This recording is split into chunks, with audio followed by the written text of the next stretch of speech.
space, the final frontier.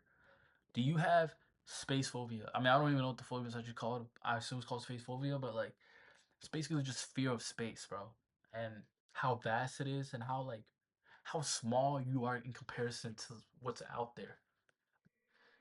Let's check it out.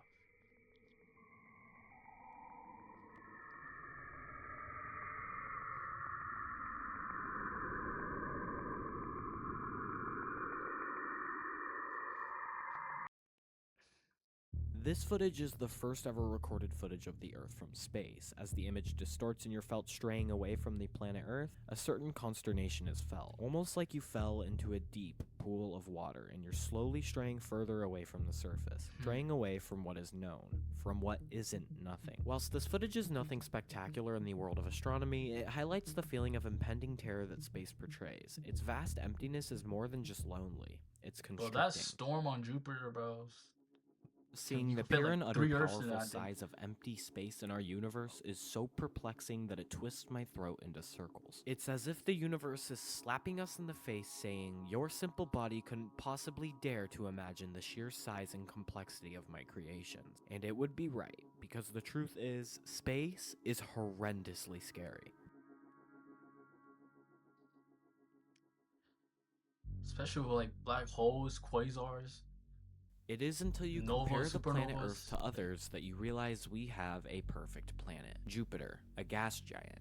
A planet made of thick, never-ending storms. There is no surface on Jupiter. Its massive scale consists of deep, heavy gas. You cannot land a probe on Jupiter because it will fall into the gas for days until it is burnt and crippled, essentially getting dissected by air. I'm sure the raging red spot of the storm on Jupiter is nothing new to anyone watching. A storm that has lasted for at least 400 years and potentially longer. A storm that itself spans a wider distance than the Earth itself. Imagine a heavy raging storm bigger than the Earth, all of which is heavy gas ripping anything near it apart. A storm so big that it puts our Earth to shame. Everything that we know. Bro, like that's actually crazy how big Jupiter is. It's so hard to comprehend it, bro. Like Jupiter is so much bigger than Earth. Like that's actually crazy, bro. And even then, the sun is bigger than Jupiter. Love, see, feel, smell, and think all exists on planet Earth. And the fact that a storm, just a storm, on another giant planet puts our entire existence to shame is embarrassing. Similar patterns can be seen with Saturn and Neptune, the other two gas giants in our solar system. Worlds of nothing but storms and chemical reactions. Storms that can reach up to 1,000 miles per hour. Storms that would tear your muscle fibers off one by one. But the scary thing is, this is just one example of one planetary system. Space is chaos, but there are more than trillions of planets, many more each with their own chaos. The sheer complexity of size of planets in just our galaxy alone makes you think, what other monsters are lurking in the shadows, indulging in heavy size and chaos on the daily? What is happening behind the scenes in our universe? The sheer size of some of these planets and the chaos that each and one of them participate in is actually quite spectacular. But if you think planets even shine as much of a laser pointer on the unbelievable backdrop of our more intense celestial objects, you would find that you are catastrophically naive. Because ultimately, our bigger celestial counterparts shine and behave so drastically intense that they themselves are making a statement to the universe that they are the definition of power. A star, as we know from our sun, to put simply, is a luminous ball of gas composed of mostly hydrogen and helium held together by its own gravity. Stars are unbelievable. They shine for eons and create a habitable zone for planets to play. Stars are the reason we are alive as humans. Without our sun, we wouldn't even be close to it. Yeah, but like when planets are too close, bro, obviously it's too hot and then it's uninhabitable. But if it's too far, it's too cold. It's just that one perfect condition that Earth is in. That it's like, what are the chances of that actually happening, bro? And people be thinking we're alone in the universe. I honestly believe aliens are real. They're 100% real. There's definitely life outside of Earth, but I don't believe they visited us. That's when I start drawing the line. Or maybe they have. Who knows? Existing. The sun is incomprehensible, and most stars are incomprehensibly huge, millions of times bigger than the Earth. Sometimes I feel the numbers don't really portray how big the sun truly is. Like, okay, who cares? 1 million times bigger. Yeah, I get it. Woohoo, big sun. So I always feel that a visual representation is a proper way to show the true scale of these things. This is the Earth comparable next to the sun. All I Bro, that's so. That's so scary, bro. It's literally like a freaking pebble, bro. I felt when seeing this is fear. Again, that is everything we know and love on one speck of matter compared to the sun. Ridiculous sizes like these are what lead my fear of space. But what if I were to tell you that the sun is unbelievably small, laughably small, so tiny that it seems like an atom in the eyes of the even bigger? What I'm about to show you is Don't an say image that. that Don't say evoked a that. sense of hopelessness and fear inside my soul. It's an image of the sun compared to one of the biggest known stars in the observable universe. No. YnelsG. No.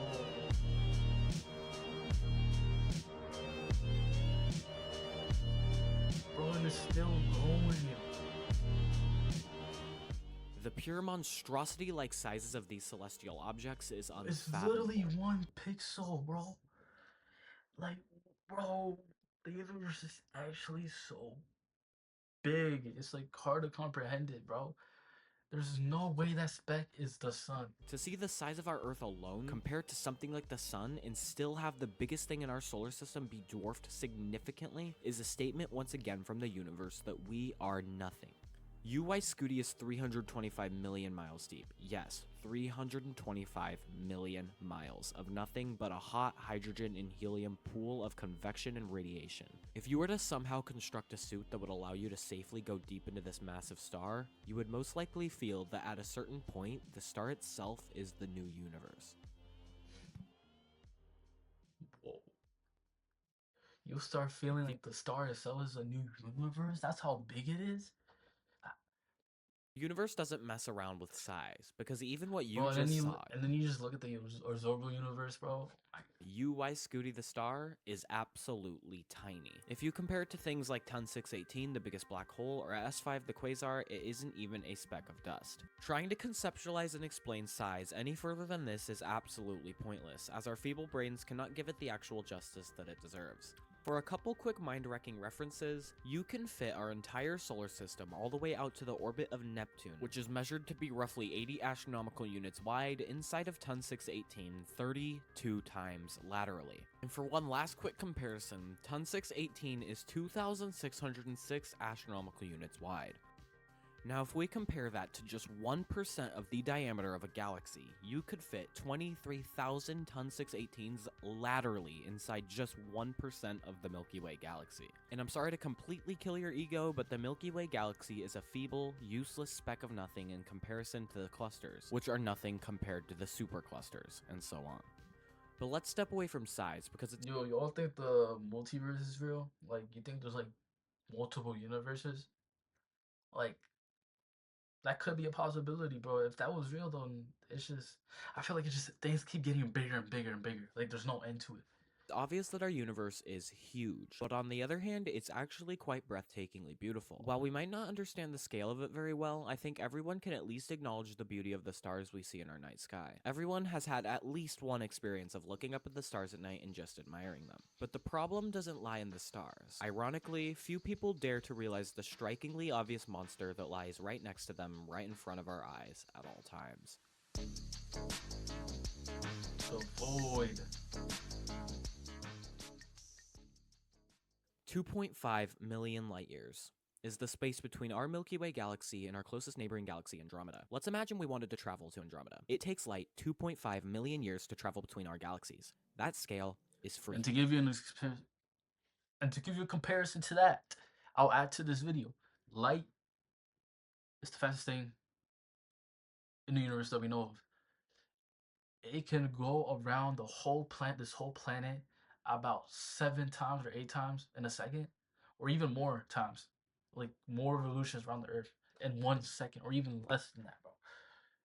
So if it takes it 2 million years, 2 million years to get between, we're never going to the other galaxy, bro, unless we're creating a wormhole. So are there any pit stops you can take on the way? Nope. Is there anything at all? Nuh-uh. It's all gas and vast open space. Once you leave the Milky Way galaxy, you are met with a dark, cold, vast space of nothing for 2.5 million years. Pure darkness. The reason this idea of pure vast nothingness scares me so much is because of how our brains work. We cannot handle the thought of essentially nothing, and the vast dark spaces between celestial objects is the closest thing you can get to nothing. I'm not just talking about the spaces between galaxies either. Even the spaces between stars inside the galaxies are so vast that it's incomprehensible. Vastness has a certain taste to it. It's not bitter, it's not sweet at all. It doesn't really taste like anything but fear.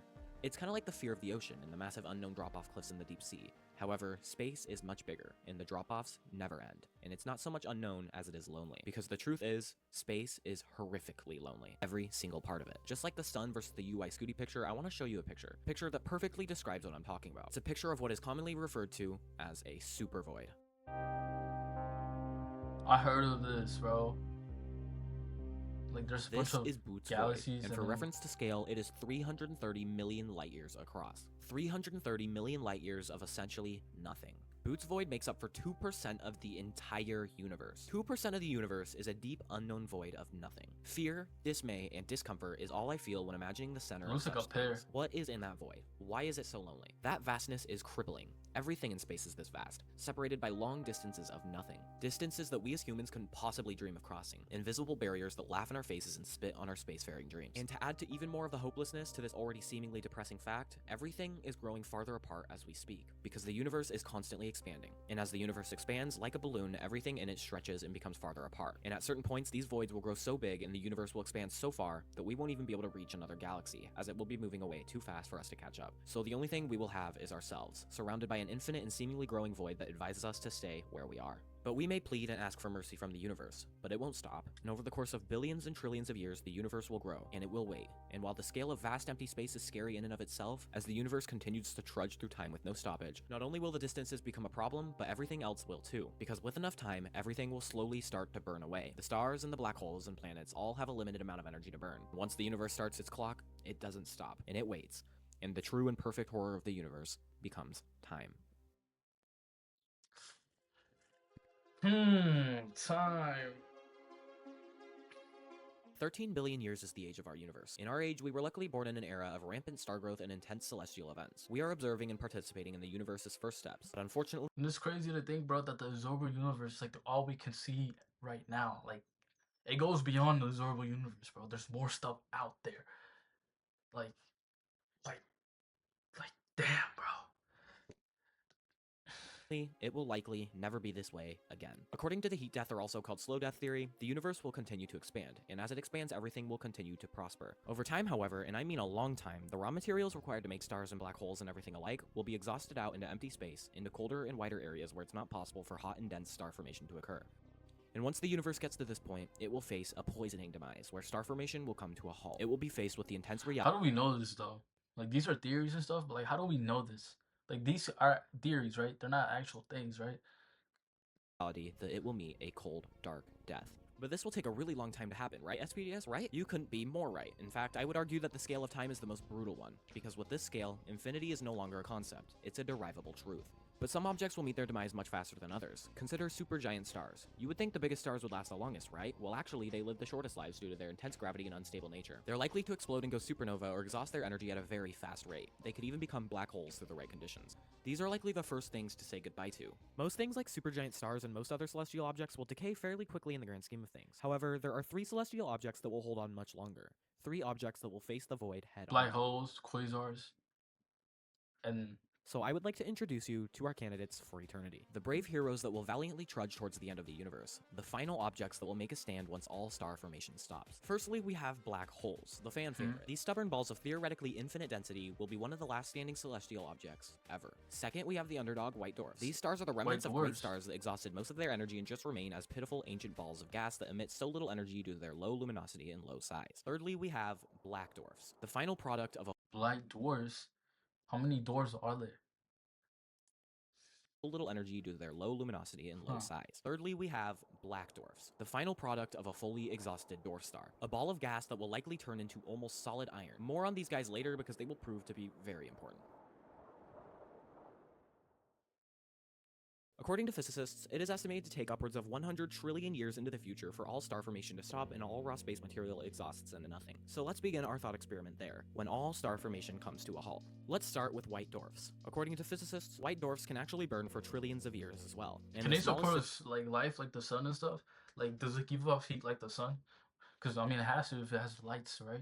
And most low output ones could possibly survive for up to quadrillions of years, but eventually they will die, Quadrillion. likely going They're, supernova or they're literally making numbers, bro. Like the universe is gonna go on for so long that they're legit making numbers up. possibly turning into a black dwarf. You probably see where I'm going with these guys. This timescale is unbelievable, but we are just barely scratching off the tip of the iceberg. Because the truth is, I lied. White dwarfs are easily taking last place here, and it's not even close. While they ran a good life, the true race between black holes and black dwarfs begins. Black holes are what I view as endgame objects, because they're so intimidating and so scary for good reason.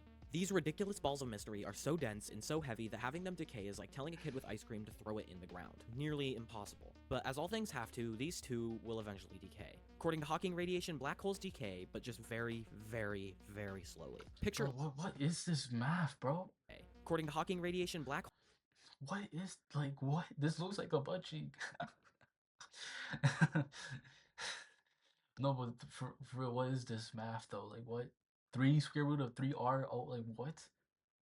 1 minus 0.65 p? Like, holes decay, but just very, very, very slowly. like this is Picture literally like a Hebrew, bro, or this. something. According to quantum physics, there are two particles constantly popping in and out of existence on a normal basis, antiparticle and a normal particle. I know this sounds crazy, but bear with me. Now, if these particles were to pop in and out of existence right next to a black hole's event horizon, theoretically, one of the particles can get sucked into the black hole whilst the other will perfectly and barely escape. This actually makes the black hole lose an ever so slightly minuscule amount of mass, so tiny that it will never be noticeable for trillions of years. But they do decay, and that's important because infinity doesn't care. As long as they decay at all, their fate is all the same. The theoretical amount of time it would take for a black hole to decay under these rules is scary. The time would be roughly somewhere between 2 times 10 to the power of 93 or a Google years. This is ridiculous.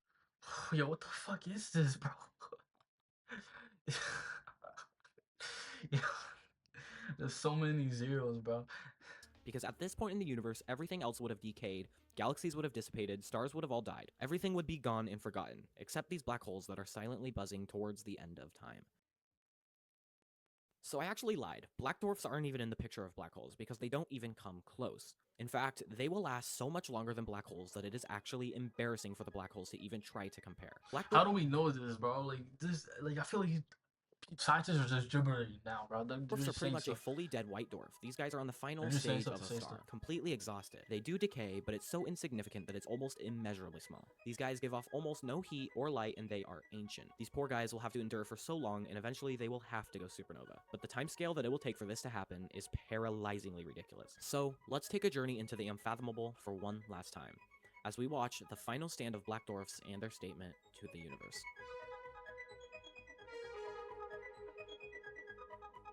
Y'all miss with this. I know this sounds like science fiction, but these stupid little stars will theoretically exist for 10 to the power of 32,000 years once everything else is gone. That is 32,000 zeros. All of that. Wait, 32,000 zeros? That's how long it's gonna last? Once everything else in the universe has already disappeared. The universe will be single-handedly vacated by these black dwarfs that separate each other with unbelievable distances. These cold, baseless, almost pointless stars will float through the rest of existence as the final stand of our universe, as the last form of tangible entropy, as the remnants of us and what we once had. Eventually, however, these stars too will die and go supernova. After an almost infinite amount of time, these poor celestial statements will be put to rest with a tiny but infinitely powerful bang that will light up the universe once more as it once was, almost forgettably infinite ago. As the final black dwarfs go supernova, their fireworks throughout the vast wasteland of nothing will give hope to a potential new beginning. But as the universe has always done, it will wait, and it will watch as these ancient remnants of the past give way to the final ending of our reality. It will watch as the final black dwarf explodes and opens the path to eternity. Because from the beginning of time, the universe has waited. It has waited so patiently from its conception. It has waited for the first stars, the first planet, planet Earth. It has waited for you, waited for your bus stop, waited for your life, waited for... Well, it really be making me think, bro. Watching videos like this really be making me think, it's like, what's the point of, like, what is existing, bro? Like, what is that? Like, why is there a universe? Like why is stuff just expanding, bro? Like, what? What's outside? Like, what's outside the universe? Like, is there anything outside? Is it expanding into something, or is it a legit nothing there? It's just hard to comprehend. Black holes today, all the black dwarfs today. It has waited all the same, and on a much more infinite level than we could ever imagine. And as the last black dwarf explodes, the universe can now rest, because now it has reached its ultimate contribution. So, it smiles. W video. This is very mind-boggling. Space is still cool. I still fuck with Space Heavy. But yeah, let me know what y'all think of the video. Comment down below what you like, what you didn't like. Let me know what y'all want me to react to.